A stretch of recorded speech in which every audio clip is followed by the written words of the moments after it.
तो आइए इस एक्सप्लेनर में सीधे मुद्दे पर आते हैं और समझते हैं कि कैसे कोई भी domestic retail investor global markets में सुरक्षित और कानूनी तरीके से अपनी वेल्थ बना सकता है। अक्सर लगता है कि विदेशी बाजारों में निवेश करना बहुत जटिल है, लेकिन आज इस पूरी प्रक्रिया को बिल्कुल आसान भाषा में डिकोड किया जाएगा। सिर्फ बड़ी टेक कंपनियों के प्रोडक्ट्स इस्तेमाल करने और असल में उनकी शानदार ग्रोथ का हिस्सा बनने के बीच एक बहुत बड़ा अंतर है। हम सब नेटफ्लिक्स देखते हैं, गूगल और एप्पल यूज करते हैं, लेकिन केवल एक कस्टमर बने रहने के बजाय उनकी ग्लोबल ग्रोथ का असली मालिक बनकर फायदा उठाया जा सकता है। डोमेस्टिक स्टॉक्स के साथ यूएस टेक दिग्गजों को मिलाकर एक मजबूत और बैलेंस पोर्टफोलियो बनाना एक बेहतरीन रणनीति है। आज के इस विश्लेषण का एजेंडा बहुत क्लियर है।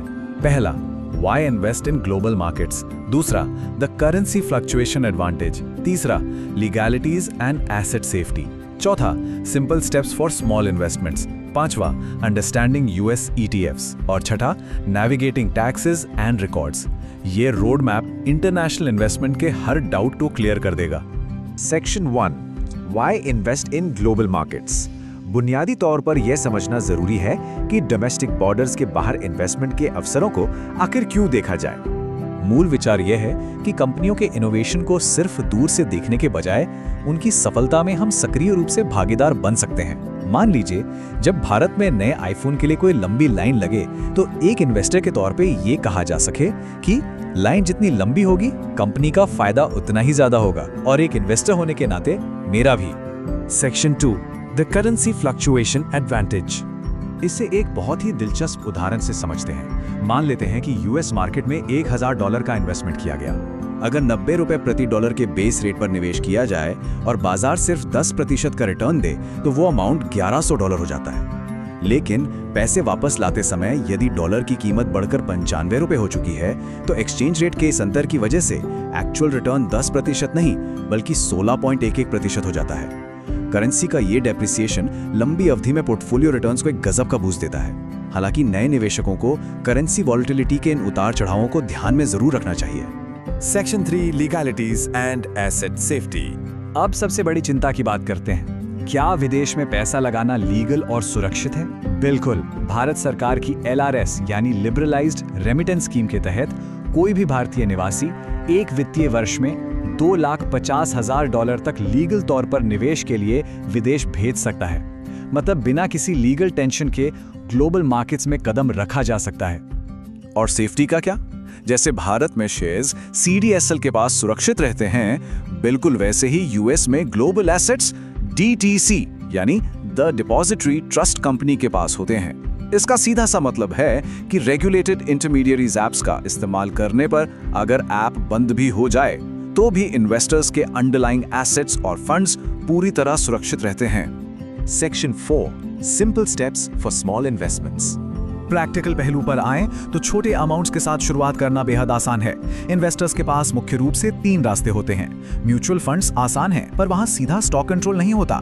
डायरेक्ट यूएस ब्रोकर के पास फुल एक्सेस है, पर वहां $10,000 से $25,000 का भारी मिनिमम इन्वेस्टमेंट चाहिए। लेकिन IFSCA द्वारा रेगुलेटेड डिजिटल ब्रोकर एप्स एक परफेक्ट मिडिल ग्राउंड देते हैं, जहां जीरो मेंटेनेंस फीस और बहुत कम राशि के साथ निवेश किया जा सकता है।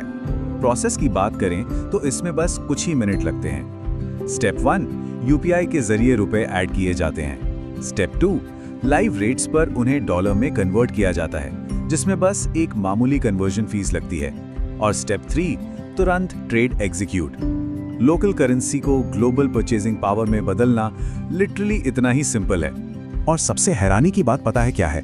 एक ऑटोमेटेड मंथली इन्वेस्टिंग मात्र $500 जैसी छोटी रकम से भी शुरू की जा सकती है। ये कमाल होता है फ्रैक्शनल शेयर्स की वजह से। अगर किसी टेस्ला शेयर की कीमत $36,000 है तो पूरा शेयर खरीदने की कोई जरूरत नहीं है। उसका 0.5, 0.25 या 0.08 हिस्सा भी खरीदा जा सकता है। यानी दुनिया की सबसे महंगी टेक कंपनियां अब छोटे और अफोर्डेबल हिस्सों में पूरी तरह से एक्सेसिबल हैं। Section 5, understanding US ETFs। जो लोग इंडिविजुअल स्टॉक्स चुनने में कंफ्यूज होते हैं, उनके लिए एक्सचेंज ट्रेडेड फंड्स यानी ETFs एक बेहतरीन विकल्प हैं। जैसे डोमेस्टिक मार्केट को ट्रैक करने के लिए निफ्टी या सेंसेक्स है, वैसे ही बिगिनर्स इंस्टेंट डाइवर्सिफिकेशन के लिए S&P 500 ETF का इस्तेमाल कर सकते हैं। अलग अलग देशों में निवेश कर ओवरऑल पोर्टफोलियो रिस्क को कम करने का ये एक बहुत ही स्मार्ट तरीका है। यहाँ मौजूद विशाल वैरायटी को देखिए। टेक स्टॉक्स से लेकर गोल्ड, सिल्वर, कॉपर और यहाँ तक कि यूरेनियम के ETFs भी आसानी से उपलब्ध हैं। यह एक ही जगह से ग्लोबल कमोडिटीज और सेक्टर्स में डाइवर्सिफाई करने का शानदार मौका देता है। Section 6 navigating taxes and records. चलिए अब इंटरनेशनल टैक्सेशन के उस खौफनाक समझे जाने वाले जाल को सुलझाते हैं। सबसे बड़ी राहत की बात है DTAA यानी double taxation avoidance agreement treaty. ये सुनिश्चित करता है कि एक ही इनकम पर अमेरिका और भारत दोनों जगह 2 बार टैक्स ना देना पड़े। ये इन्वेस्टर्स को पूरी कानूनी सुरक्षा देता है। टैक्स का गणित बहुत सीधा है। ये एसेट के होल्डिंग पीरियड पर निर्भर करता है। 2 साल से पहले बेचने पर शॉर्ट टर्म टैक्स मौजूदा स्लैब के अनुसार लगेगा, लेकिन 2 साल के बाद की लॉन्ग टर्म वेल्थ ग्रोथ पर सिर्फ 12.5% का स्टैंडर्डाइज्ड टैक्स रेट लगता है, जिसके साथ सरचार्ज और सेस जोड़े जाते हैं। कुछ और जरूरी टैक्स नियम भी हैं जिन्हें ध्यान में रखना चाहिए। 10 लाख रुपए से ऊपर के निवेश पर 20% TCS यानी टैक्स कलेक्टेड एट सोर्स लगता है और US सरकार डिविडेंड्स पर 25% टैक्स काटती है। लेकिन घबराने की जरूरत नहीं है। सालाना इनकम टैक्स रिटर्न फाइल करते समय ये दोनों डिडक्शंस पूरी तरह से एडजस्टेबल और रिफंडेबल होते हैं। और एक अच्छी बात यह है कि ये जो डिजिटल इन्वेस्टमेंट ऐप्स हैं, ये टैक्स के इस पूरे एडमिनिस्ट्रेटिव सिरदर्द को खत्म कर देते हैं। ये ऑटोमेटिकली रेडीमेड ट्रांजैक्शन रिकॉर्ड्स और ऑडिट रिपोर्ट्स जनरेट करते हैं, जिन्हें आसानी से टैक्स कंसल्टेंट या चार्टर्ड अकाउंटेंट को फॉरवर्ड किया जा सकता है। तो लीगल नियमों और टैक्सेशन के इस पूरे गणित को समझने के बाद बस एक ही सवाल सामने आता है, क्या अब समय आ गया है कि डोमेस्टिक कंफर्ट जोन से बाहर निकला जाए और महज एक कस्टमर से आगे बढ़कर ग्लोबल इनोवेशन का असली मालिक बना जाए? ये वाकई सोचने वाली बात है। इसी विचार के साथ आज का ये एक्सप्लेनर यहीं समाप्त होता है।